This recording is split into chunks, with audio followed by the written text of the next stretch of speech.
오늘의 묵상 제목은 슬픔을 낭비하지 말라입니다. 시편 126편 5절과 6절을 읽겠습니다. 눈물을 흘리며 씨를 뿌리는 자는 기쁨으로 거두리로다. 울며 씨를 뿌리러 나가는 자는 반드시 기쁨으로 그 곡식 단을 가지고 돌아오리로다. 이 말씀은 아주 놀라운 비유입니다. 여러분의 슬픔과 눈물은 씨앗과 같다고 합니다. 여러분이 이 씨앗을 적절히 심으면 기쁨의 추수를 거둔다고 합니다. 이 비유는 두 가지 의미를 가지고 있습니다. 첫 번째로 여러분이 슬픔을 낭비할 수 있다는 것입니다. 농부가 씨앗 자루를 가지고 나가서 씨앗을 넓게 골고루 뿌리는 대신 한 곳에 쏟아버린다고 상상해 보세요. 그러면 씨앗이 낭비되는 것이고 추수는 할 수 없겠죠.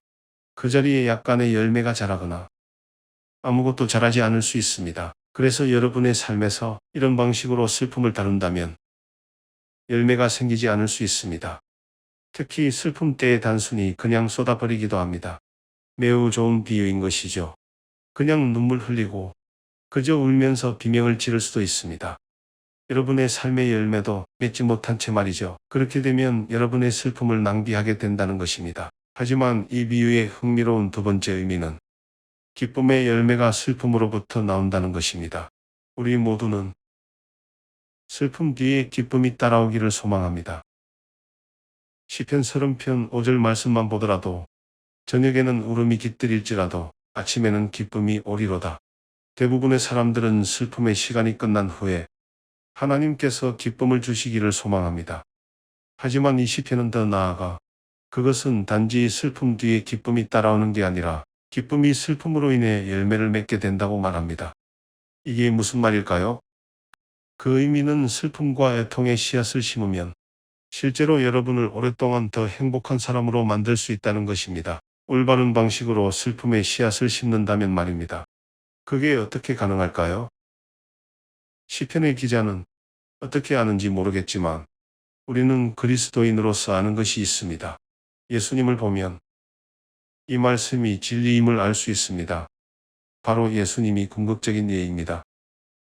슬픔에서 기쁨을 가져오셨죠.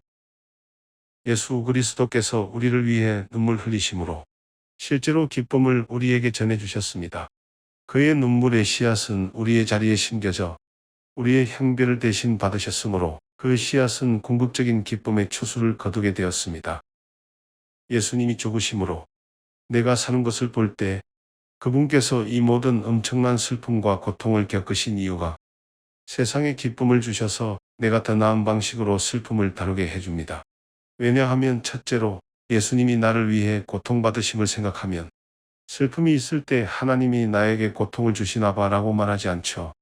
예수님이 내 형벌을 이미 받으셨어요. 둘째로 내가 고통받을 때 자기 연민과 분노로 고통받지 않을 것입니다. 어떻게 이런 일이 있나요? 이렇게 말하지 않을 것입니다. 잠깐만, 나보다 주님이 더 많이 고통을 받으셨지. 내가 주와 영원히 함께 살 수 있도록 말이야. 셋째로 예수님의 고통을 바라볼 때 나는 슬픔 가운데 인내할 수 있습니다. 왜냐하면 제자들은 예수님이 십자가를 질 때 그 상황을 이해하지 못했습니다. 십자가 형벌로 하나님이 어떤 선한 일을 할 수 있겠어? 그럼에도 하나님은 궁극의 선을 이루셨습니다. 내가 인내심을 갖게 되고 나의 분노와 자기 연민을 없애주는 것뿐만 아니라 내가 어떤 죄책감도 갖지 않도록 합니다. 그러고 나면 인내를 할 수 있게 됩니다. 주께 의지하고 겸손하게 됩니다.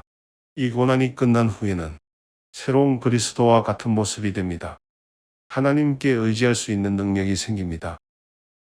예수 그리스도야말로 눈물의 씨앗으로 기쁨을 거두신 분이십니다. 여러분이 고통받을 때 여러분을 위해 고통받으신 주를 바라보면 여러분의 슬픔은 헛되지 않고 오히려 큰 기쁨으로 열매를 맺을 겁니다.